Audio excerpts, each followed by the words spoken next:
Okay, so I just want to run through the difference between an AST and a company-let agreement. Now, there's a serious gap in the knowledge of most people I speak to when it comes to this. When you ask them what's the difference, they just simply say AST is for personal, company-lets are for businesses. And yes, that's true. Okay, but why is that? And what is involved in both type of contract that we can actually use to our advantage when it comes to getting rent-to-rent properties? So obviously, company lets, if we just run through here, are for companies or businesses for housing their employees or contractors. Assured short-term, short-hold tenancies. Sorry, I always get stuck with that one. Are for individuals or in an individual, and it's their primary residential home. Okay. Now this is the big bit here. Okay. Company let agreements are governed by general contract law and not the Housing Act, whereas a AST is regulated by the Housing Act 1988. Okay, now what that means is if I have this piece of paper and I write an entire contract on there and the landlord's happy with it, I'm happy with it, and we both sign it, that's our contract. Okay, that's it. If we breach that contract, we are evicted. We can be taken to court for breach of contract, for any losses, damages, and everything else.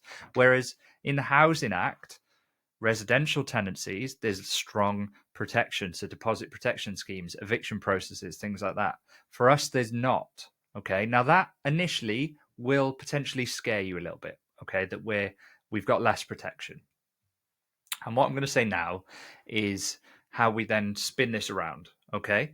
So on an AST, if we go here, the eviction process, there's strict legal processes for evictions. Okay. Section 21, Section 8, and so on.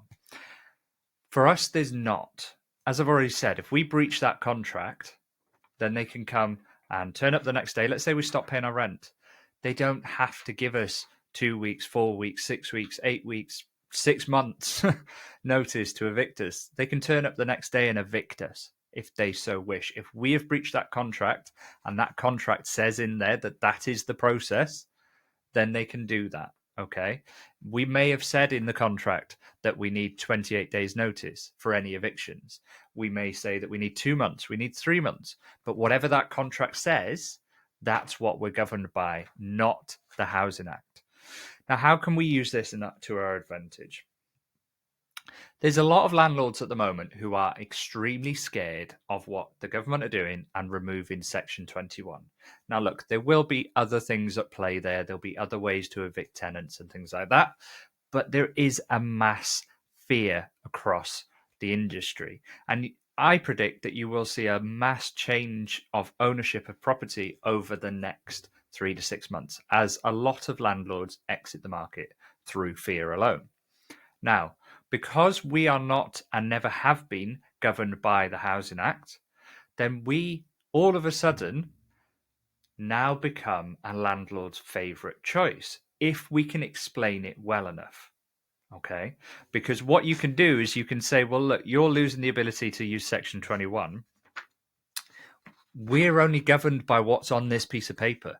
So if you want us to put in there that we've only got a month's notice, then that's what we do. And it doesn't matter if they get rid of Section 21. It doesn't matter if they get rid of Section 8. It doesn't matter if they get rid of all evicting powers from every landlord in the country on ASTs through the Housing Act. We're governed by this piece of paper, and that's it. So this is how having a solid understanding of what a company let agreement is versus what AST is absolutely vital to being able to spin what the news, what the marketplace is spinning as a very negative thing into a bonus for us. We can use this to our advantage. Okay, so please make sure you understand that. If you don't quite fully understand that, drop me a message. We can have a quick 5-minute chat. But at the bottom there's just a little summary. I'm going to save this document underneath the video just for you to revert back so you can have a look through it as well. But I hope that makes sense. I hope you've got something from that and you're clearer now on what the differences are and how they can be used to your advantage. I'll see you in the next video.